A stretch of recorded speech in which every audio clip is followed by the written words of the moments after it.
Okay, well let's see how this all goes. Yeah, good. Which is this camera one? Yeah. This is camera one. Okay. So, camera two. That's camera two. And camera three is Gabby over there just judging. She's judging. Hi everybody and welcome. The Tiki Deck has moved, as you can see. We are on location here at the gorgeous, beautiful, wonderful Windrush Estate Winery, and I'm here with a very special guest, Jonathan Boyle.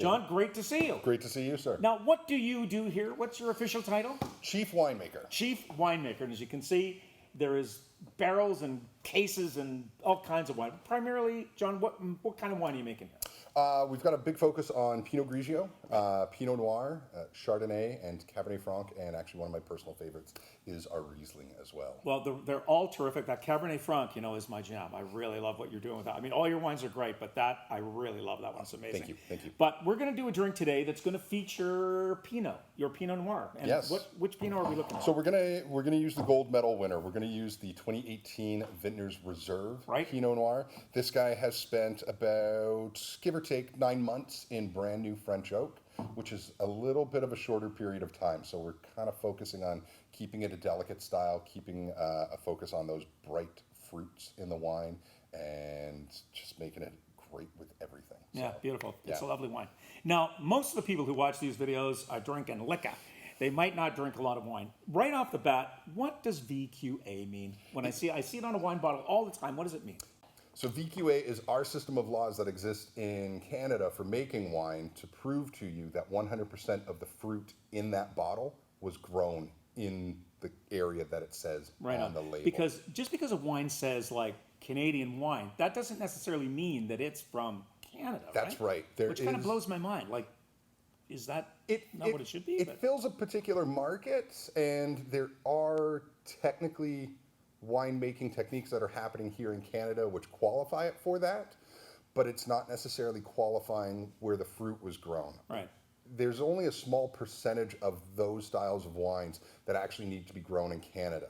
The remaining portion is usually coming from Europe or South America or possibly even the States as well. So just like if something says Canadian wine, it could be like 80% Chilean or something? Like it could be wine from another country that's sort of maybe slightly different, but absolutely. Wow, yeah, okay. Yeah.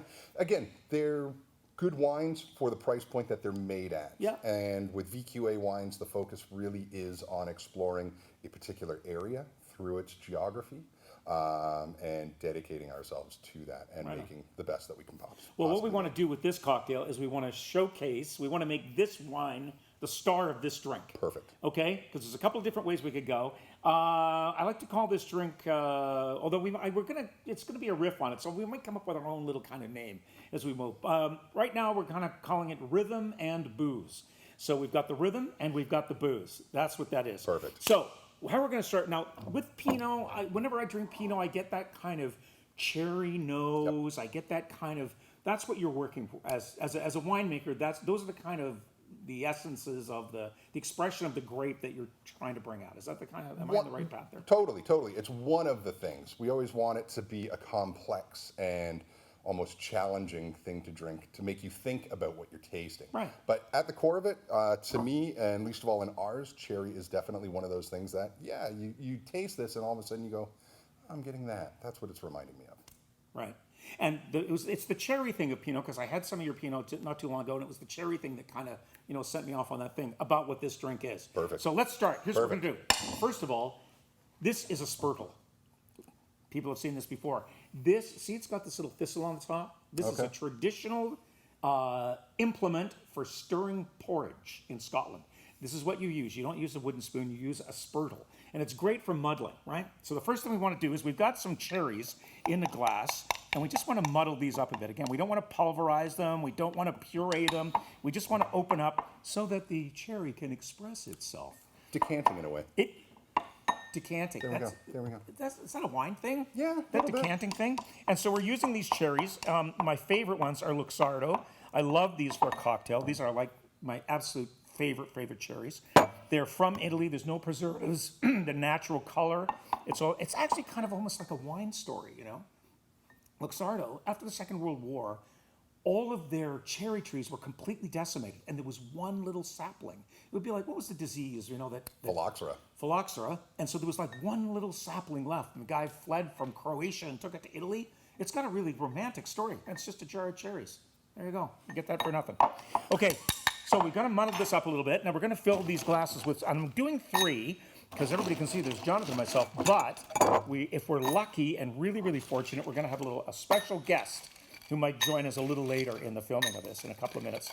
So I think I just better make 3 because I've never known a turn down a drink before, so we'll just see how that goes. Okay, so we're going to throw some ice because we're going to shake this up, but again, we're going to showcase the drink. So I want to put in a little lemon juice, fresh lemon. We're always about fresh, right? It's always got to be the best quality stuff. It's always got to be the best quality. We want to put about a ½ ounce of fresh lemon juice in each one of these glasses. Boom, boom, boom. I think that was a little bit of a heavy pour, but I kind of like it. Now, simple syrup. Yeah. Sugar and water. That's what it is. It's Pretty just simple. sugar and water, half sugar, half water. So all we're doing is we're basically just going to pour sugar into this drink, which I don't think is a really cool idea. So what we want to do is we're going to use a little of this cherry juice to get that sweetness. Our bar spoon, 1/4 ounce. Bar spoon, exactly 1/4 ounce. That's what it is. Okay. So we're going to put in about 1/4 ounce into each of these glasses. Oh, you smell that cherry thing? It's pretty Do we need overwhelming, to actually. decant the Pinot? Should we be opening that? You know what? I think we're going to be pretty okay just going the way that it is right now. You think so? Yeah. Okay. And I'm going to top this up a little bit more because I love cherries and I just want that little bit of sweetness, and I don't want to have to use sugar water, which is exactly what that is. Okay, now, this drink is traditionally made with brandy. Okay. But this is a top shelf product, right? This is a world-class, award-winning, gold-winning wine. Absolutely. So we're going to use the top shelf. We'll go to the VSOP, okay? Perfect. We'll go to the cognac. It won't be a brandy thing. We're going to go for the cognac. Where is my shot glass? There we are. Let's see what we can do here. And we're going to pour this in, just like that. We're going to do 1.5 ounces in each one of these glasses. Now, normally, we would kind of shake this drink, but because it's kind of a sidecar. You see where we're going, right? It's got citrus, it's got cognac, and we would normally shake that drink, right? As soon as it's got fruit, we want to throw it in a shaker. But I'm just going to stir these because rather than just making the Pinot an ingredient of the drink, like lemon juice and sugar water and all that kind of crap, is that we're going to do a float. Perfect. Okay? And so that way we'll really get the expression of the wine. We'll get the note, or that's the plan. And you've tried this before, right? I have tried this before. You have experience. Try this at home, people. I'm recommending this cocktail highly. Now, why don't you pour about, 1.5 ounces?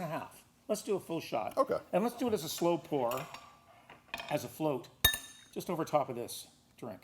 And let's see if we can create just a little bit of a float. So rather than just mix it in and make it like an ingredient, yeah, go for it. Just pour it over the back of that spoon and let's see what happens. May or may not work. It may or may not work, but it's okay. Cool. And we're just going to let it float there. We don't want to let's not stir that in so that we're getting that hit of the wine right out of the gate first. Okay? Do another. Let's do another.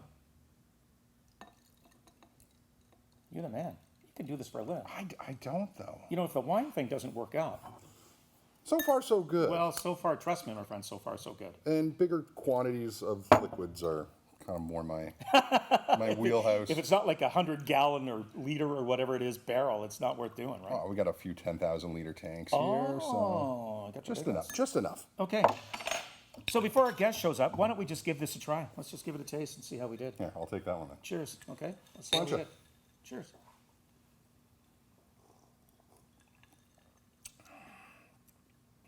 Wow. That's good. That's got something going on. That's tasty. That is lovely with That the works. Pinot.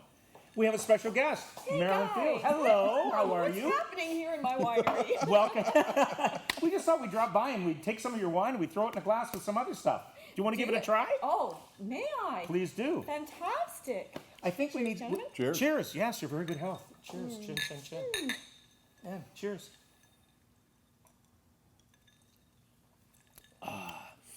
The Pinot just like puts that right over the top. It does. It gives this Yeah. nice kind of fresh fruit component, but earthiness too. That's just a little Oh, garnish. yes, gotta have that. Beauty. Gotta have a little garnish. Absolutely. Boom. The garnish is the best.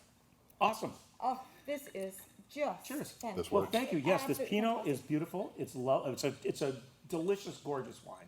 You guys make such great wine, Marilyn. And Thank you. It's a joy. Just sit and enjoy a glass of it on its own. You don't have to, go this route. But if you want to have some fun with it and you want to take it in a little different direction, cheers. And you know what? Life is all about fun. Absolutely. And Theodore Orangeville does that so very well. Oh. Come back anytime. We will. Make the same, make something else. That's Doesn't matter right. at all. Let's just drink to life.